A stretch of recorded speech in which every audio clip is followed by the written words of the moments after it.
enjoyed the presentation today, and I would like to speak more about the family office as a vehicle that families could consider to use, one, to separate family affairs from business affairs, and two, also manage their wealth. It can be as simple as a company that starts performing simple administrative tasks, then over time grows with the responsibility to manage your wealth. You hire talent, bring in talent in that process, and that way you are able to run the business for the next future.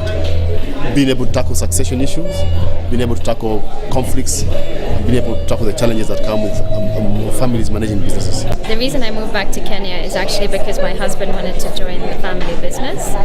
And so I have a perspective on some of the unique challenges that the next generation faces in family businesses.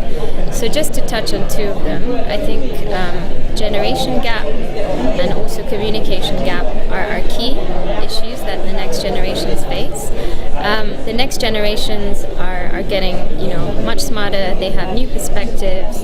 They're innovative. They're fast with adapting to change. And whilst they may want to emulate their parents, they want to put on their stamp on the business.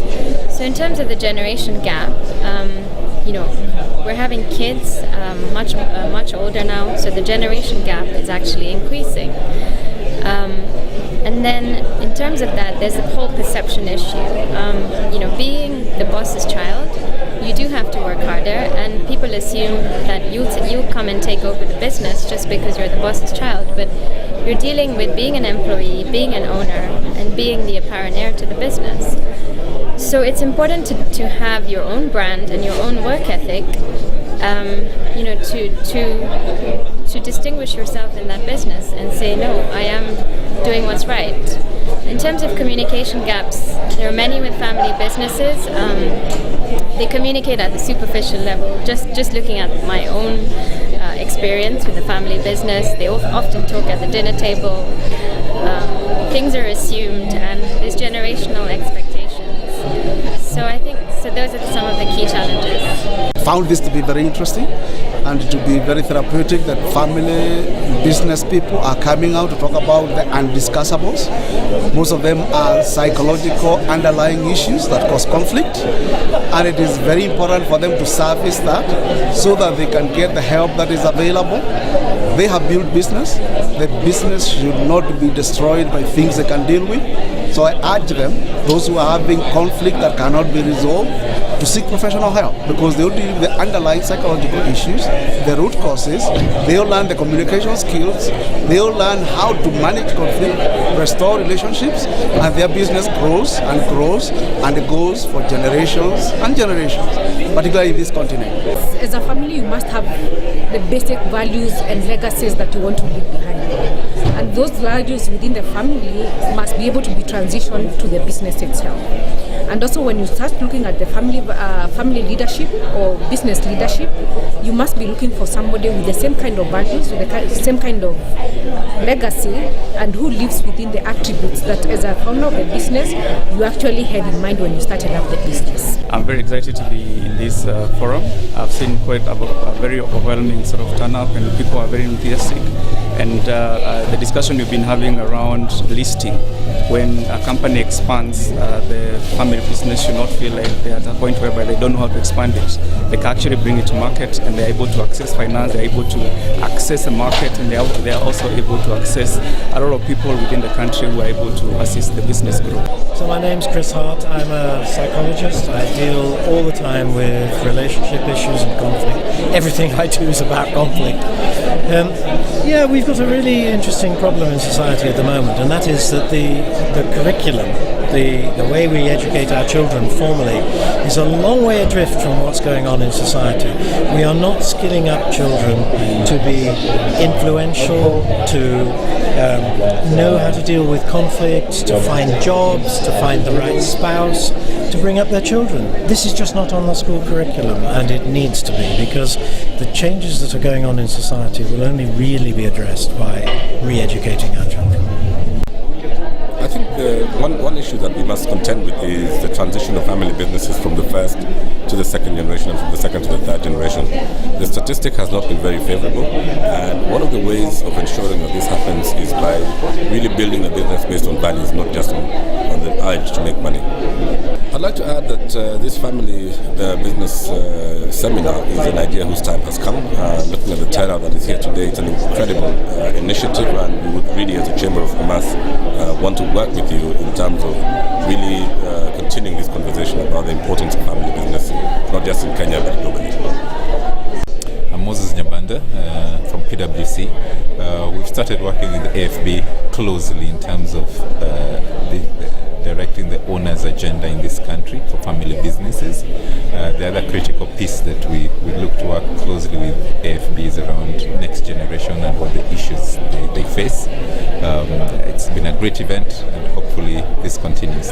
One of the key things I say about family businesses is they've always got to ensure that they move from operating in the bed-sitter space to the main house space.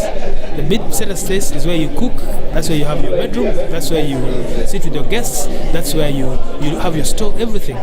And that you equate it to when you're starting a business, you're the one who goes to the bank, you're the one who goes to buy the supplies, you're the one who drives the car, you're the one who even makes the tea for the guests when they come in. Now as a business grows, now you need to spend more time growing the business, so you have to start delegating, meaning you have different departments within your company, and now you move from the bed sitter into the main house, and the main house has got a kitchen. Kitchen is your supply chain, your purchasing manager who will come in there. You have the sitting room, which is the reception, and basically you have your team there to receive the guests. You have the bedroom where you make key decisions, all right? That becomes your management room. And then you have another different space in your house, which is your boardroom, all right? And then now you have the veranda outside where you sit with your family. Basically what you've done is you've grown the business from a bed sitter into a main room, and now you've been able to transition, and that is what success is all about. I'm very happy to be here today. A very involving workshop, very engaging, and we have learned a lot as well. And we look forward to more of these events. Today we're talking about the topic of corporate governance, and I was addressing the issue of the importance of corporate governance in family businesses.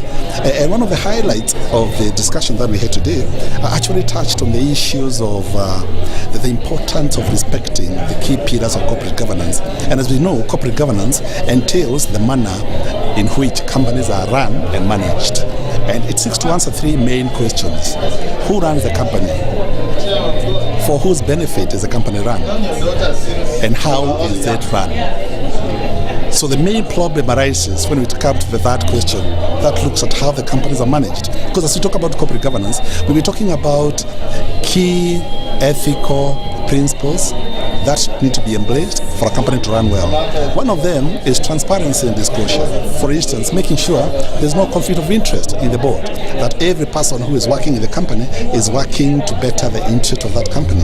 The other issues about how do you separate the roles between the chairman of the board and the CEO, where the family business especially has a CEO from outside. The other issues about accountability.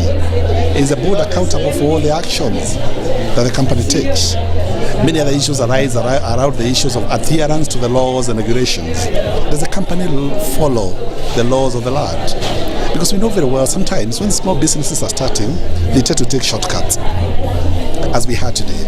And because of that, it reaches a point where you actually need to do things properly so that you can even access finance, you can get the license that you're applying for, and also the risks that you expose yourself if you are not complying with the laws is enormous. It can hurt the business. So those are a few examples of some of the key tenets of corporate governance, including, of course, the issue of ethical leadership. Are you doing everything that you're doing ethically? Are you making sure that employees are not getting discriminated?